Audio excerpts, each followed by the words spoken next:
आज आपण व्याकरणातील लिंग हा प्रकार पाहणार आहोत. काय पाहणार आहोत?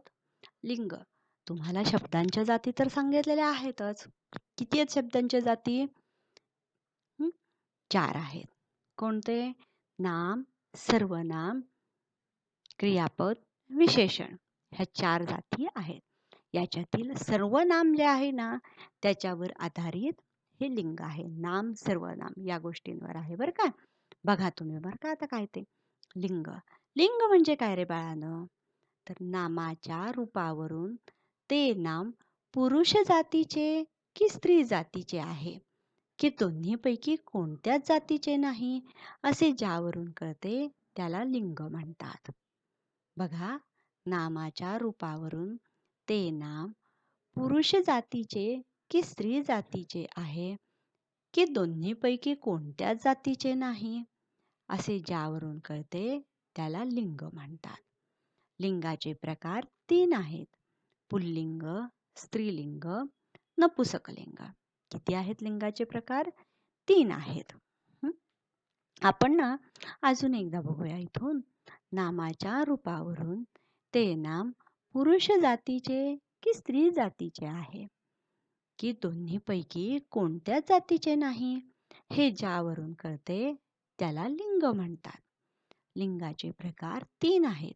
पुल्लिंग, स्त्रीलिंग, नपुसकलिंग. मग आता आपण असं बघूया की पुल्लिंग म्हणजे काय? तर पुल्लिंगी शब्द पुरुष जातीचा बोध करून देणाऱ्या शब्दाला पुल्लिंगी शब्द म्हणतात. पुरुष जातीचा बोध करून देणाऱ्या शब्दाला पुल्लिंगी शब्द म्हणतात. तो या सर्वनामाने पुल्लिंगी शब्दांचा उल्लेख होतो. सर्वनाम कोणत्या सर्वनामाने? तर तो या सर्वनामाने पुल्लिंगी शब्दाचा उल्लेख होतो. पुरुष जातीचा बोध करून देणाऱ्या शब्दाला पुल्लिंगी शब्द म्हणतात.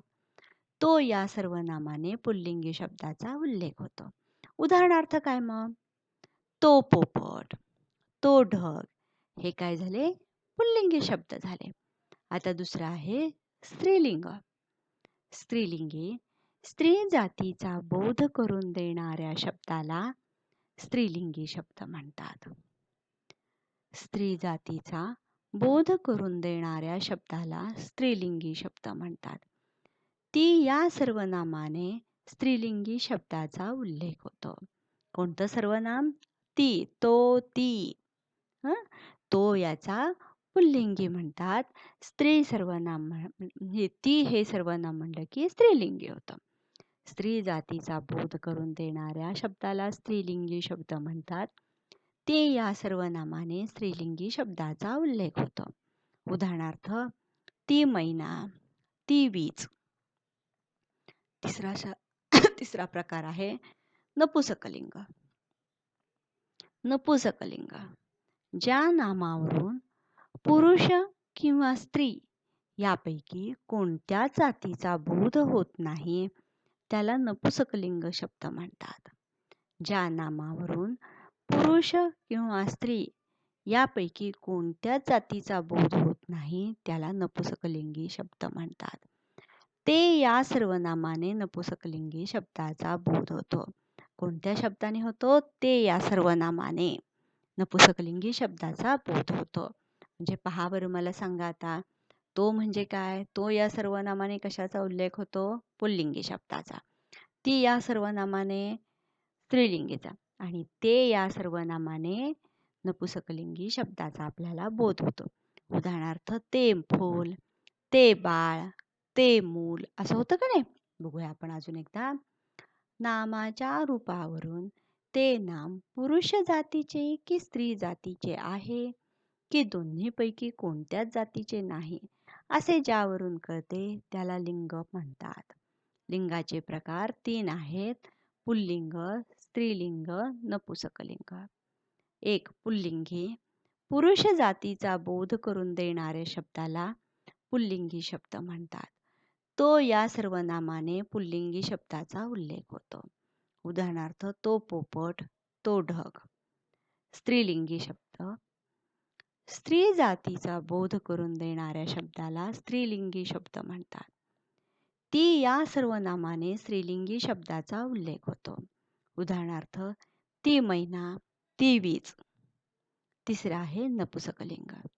ज्या नामावरून पुरुष किंवा स्त्री यापैकी कोणत्याच जातीचा बोध होत नाही त्याला नपुसकलिंग शब्द म्हणतात. ते या सर्वनामाने नपुसकलिंग शब्दांचा बोध होतो. उदाहरणार्थ ते फूल, ते बाळ. आता बघा मी प्रत्येकाचे नुसते उदाहरणं पाहणार. तो पोपट, तो ढग पुल्लिंगी, ती मैना, ती वीज स्त्रीलिंगी, ते फूल, ते बाळ नपुसकलिंग. आले का लक्षात? आता आपण लिंग त्यांच्या व्याख्या पाहिलेल्या आहेत. पुढील भागामध्ये आपण त्यांची उदाहरणे बघू बरं का. आणि आता तुम्हाला सांगते आजचा तुमचा घरचा अभ्यास. लिंग म्हणजे काय, लिंगाचे प्रकार किती आहेत आणि ह्या तिन्ही प्रकारांच्या व्याख्या आणि उदाहरणे लिहायची आहेत. म्हणजे तुम्हाला हे सर्व गोष्टी लिहून काढायच्या आहेत. कळलं का तुम्हाला घरचा अभ्यास? आपण आता इथे थांबूया बरं का.